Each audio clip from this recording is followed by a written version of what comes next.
안녕하십니까, 거꾸로튜브입니다. 폴란드가 대한민국의 방위산업 구석구석을 뒤져서 방산 쇼핑을 하고 있습니다. 폴란드는 정말 현명한 대통령과 국방장관을 보유한 국가라는 생각이 듭니다.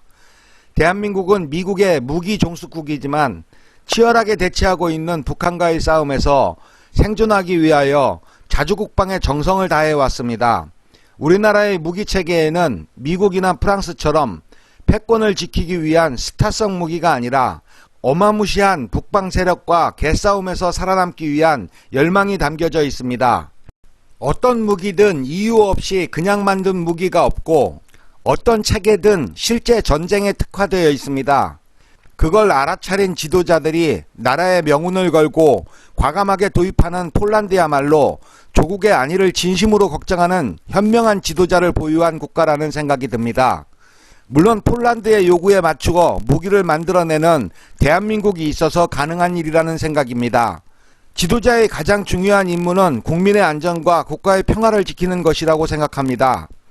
최근 대규모 방산협력으로 한국의 형제국가 반열에 오른 폴란드에서 8월 15일은 육군의 날입니다.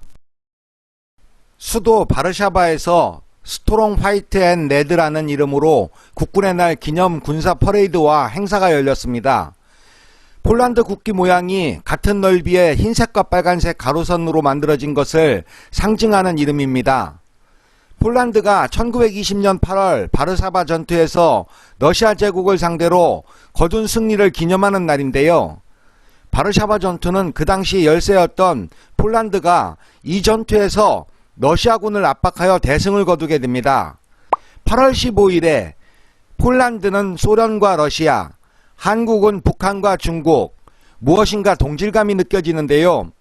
이번 퍼레이드는 팬데믹으로 인해 3년 만에 열리는 행사이자 30년 만에 최대 규모로 열렸습니다.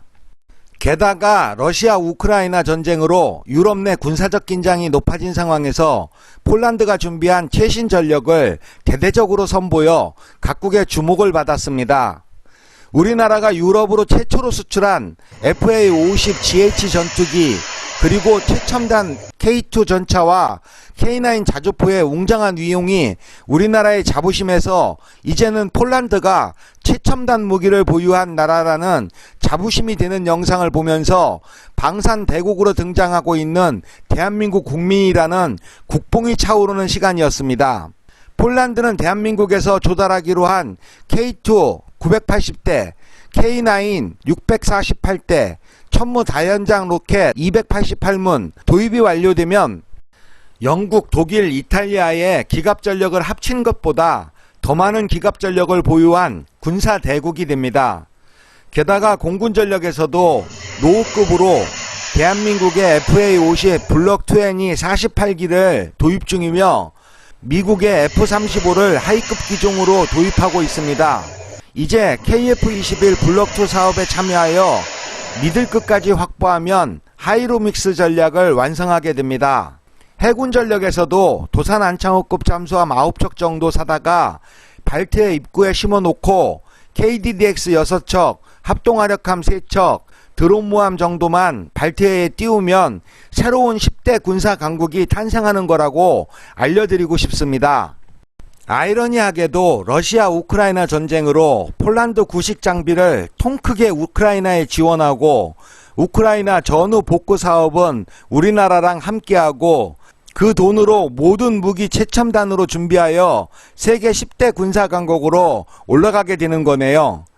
폴란드가 하는 일이 너무 이뻐서 알려드립니다. 지금까지 폴란드는 약 20조 원대로 추산되는 무기류를 우리나라에서 사들인 데 이어 이제는 대한민국의 기아자동차까지 세계적인 방산기업으로 만드는 작업에 돌입했습니다. 마리우스 블라스차크 폴란드 국방부 장관은 기아의 한국형 소형 전술차가 폴란드 육군의 요구사항에 충족하여 구매 계약을 승인했다고 밝혔습니다. 그는 구매 계약 승인 시 소형 전술차를 빠르게 폴란드 육군에 도입할 계획이라며 로스막사의 공장에서 현지 생산될 것이라고 말했습니다. 폴란드는 기계화 부대의 수색 정찰용차마저도 기아의 한국형 소형 정술 차량 KLTB를 기술 도입으로 생산한다고 밝힌 건데요.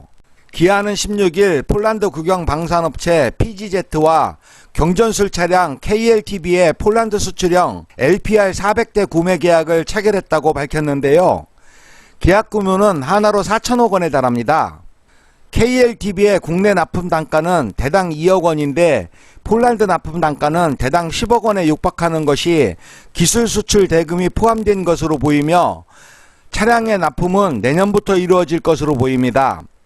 기아의 사령구동 KLTB 최신 버전을 활용해 폴란드 수출형 LPR을 생산하여 폴란드 기갑부대에 투입돼 구형 차량인 혼커를 대체하게 됩니다. 폴란드에서 31개의 계열사를 보유한 대표적인 국영 PGZ그룹의 자회사 노수막사에서 생산되며 기아와 컨소시엄을 확정한 것인데요. 이번 계약으로 기아와 폴란드 방산업체와의 강력한 산업 파트너십으로 폴란드에서 해당 차량의 생산과 유지보수 및 서비스 역량을 구축하게 됩니다. 폴란드에 도입될 기아의 소형 전술차는 중량 5.7톤으로 12.7mm 기관총이나 40mm 유탄 발사기 설치가 가능한 턴테이블을 지붕에 장착하게 됩니다.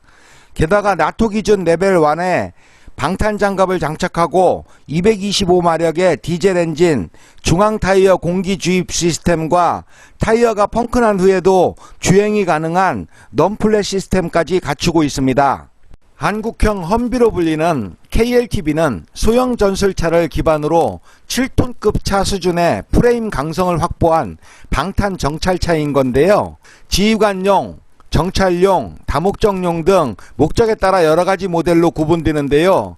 우리나라는 2016년 육군에 공식 배치했으며 칠레, 나이지리아, 투르크메니스탄, 필리핀 등에도 수출되어 다양한 용도로 활동 중에 있습니다. 폴란드 국방부는 한화 에어로스페이스와도 기술협력 방식으로 개발되는 중형 보병 전투장갑차 개발 계획도 발표했습니다. 성능과 안정성이 입증된 K9 자주포 차체에다 장갑과 엔진 출력을 강화하여 중장갑 차체로 보강하고 신형 원격 제어 무인 포탑을 장착하는 형태로 개발한다는 건데요. 지금까지 폴란드는 하나와 AS-21 레드백 장갑차의 기술 도입 생산을 논의해 왔는데요. 폴란드가 수입하는 648대의 K9 자주포와 군수 지원이 용이하도록 레드백 대신 완전히 새로운 플랫폼인 K9 자체를 기반으로 레드백의 기술을 접목한 중장갑 전투장갑차 개발로 방향을 정한 것으로 전해졌습니다. 폴란드가 K151과 K9 자체 기반의 신형 IFV를 개발하기로 함에 따라 이제 폴란드 지상군의 화력 장비와 기동 장비는 한국군과 유사한 장비들로 갖추어지게 되었는데요. 이번 폴란드 정부의 결정을 계기로 한국산 무기들이 생산 능력에서 문제인 유럽 지역에서 승승장구하기를 응원하겠습니다. 여러분의 구독과 좋아요는 밤늦게까지 영상을 만드는 저에게 큰 힘이 됩니다. 구독과 좋아요 부탁드립니다.